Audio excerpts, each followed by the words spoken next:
napaka-importante pala ng insurance at mas nakakatakot po pag hindi ka secured or wala ka pong insurance.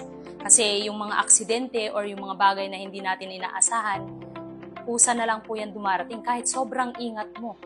Habang ako ay nagzuzumba, sumasayaw sa aming bahay, natapakan ko po yung buntot ng pusa at ako po ay kinalmot niya. Dali-dali ko po akong pumunta sa AR clinic para po magpa-vaccine kasi sobrang takot na takot ako sa mga rabies. Nagpapasalamat ako sa Orbis Victus International kasi sobrang bilis ng proseso at napakabait ng mga staff na nag-guide sa akin. Sa lahat po ng nagastos ko sa aking vaccination is na-reimburse ko po siya. Kaya kung ikaw hindi ka pa secured or wala ka pang insurance, ano pang hinihintay mo? Pag-insured ka na.